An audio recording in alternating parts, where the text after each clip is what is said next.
This next video is to discuss what are the different types of an asylum application. In essence, there are two main asylum applications.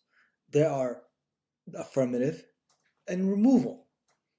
Affirmative asylum application is when you're asking the US government to affirmatively to prevent you from going back home to another country on your own, affirmatively. Defensive, on the other hand, is when you're asking the US government as your last resort, hey, government, I'm afraid, and therefore my defense is that you can't deport me to that country because I'm afraid. That's what, in essence, a defensive asylum application. This also goes down to what are the different types of defensive asylum applications. There are multiple different types of defensive asylum applications. Generally, there is a defensive asylum application. There's also a withholding of removal asylum application, and there is deferred withholding under the Convention Against Torture. These are different is because it depends on the type of persecution or the type of claim you're doing. A defensive asylum application is generally when an asylum application is filed within 1 year. I'll give you the best example of this. An individual, a lady and her son, came to the U.S. southern border, Texas, was stopped by Border Patrol, and they claimed that they have a fear of returning back to Guatemala, for example. The Border Patrol takes them in, processes them, does something called a reasonable fear interview or a credible fear interview, and at that interview, the asylum officer or the Border Patrol officer who interviewed them determines that there is a reasonable probability that these individuals or the main respondent will most likely qualify for asylum based on these statements or facts she has provided, and therefore this case is ripe to be sent to an immigration judge for a full hearing. At that point, the individual usually goes to the judge, files an asylum application, and is released from custody, and they go live out in the United States. While they're living out in the United States, their case keeps on going. That's when we lawyers get involved. We file something called a motion to change venue to remove the case from wherever it was at the border to wherever they're living, North Carolina, Georgia, Minnesota, you name it. And at that time, once the case is moved, we actually file the asylum application with the court within 1 year of that individual's entry. Once we file that application and we set the case for trial, we submit a brief and all the supporting evidence, usually 30 days before the individual hearing. And that's when the individual can defend their case and present evidence and testimony. However, what happens if the individual is unable to file the asylum application within the 1 year? A lot of times, individuals don't have the money, especially asylum seekers who have barely any money to go hire a lawyer, a private attorney to represent them.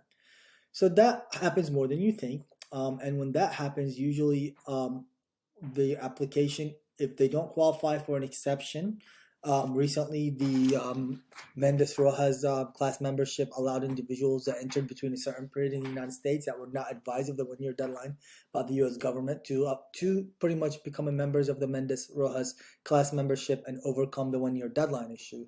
But if they don't qualify for a membership or other exemptions, then generally when they file that asylum application, that application is considered withholding only. Withholding only is similar to asylum, but it does not provide you the same benefit as asylum does.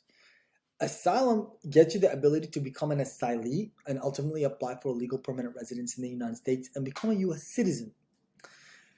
Withholding only allows you to be in the United States without getting a legal permanent residence card. In other words, you're allowed to live here, you're allowed to work here, you're allowed to obtain a work authorization and renew that work authorization, but you cannot become a legal permanent resident or a U.S. citizen.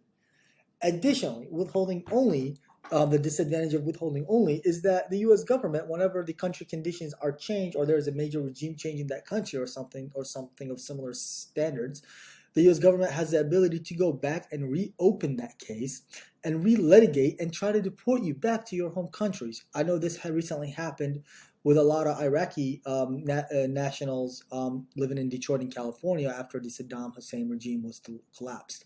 The U.S. government attempted to do something similar of that nature with individuals who only applied for withholding only. There is also another type of asylum application that all falls under this, and that is deferred removal under the Convention Against Torture. And under that one, we don't have to meet that there was past persecution or that you are member of those 5 categories as we previously stated. However, all we have to prove here is that you are from that country, a citizen or a national, that you are most likely than not to be tortured upon your return to your country.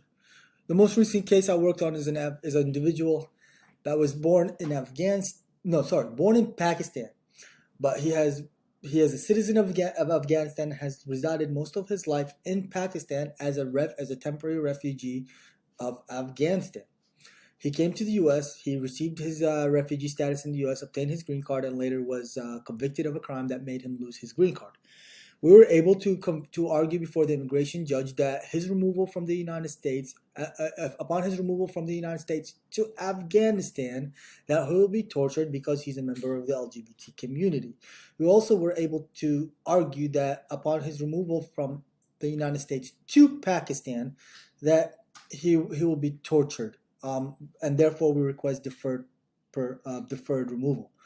The immigration judge did agree with us with Afghanistan and did grant his deferred removal to Afghanistan. However, the immigration judge did not grant his deferred removal to Pakistan, and as a result, he has a threat of being removed to Pakistan.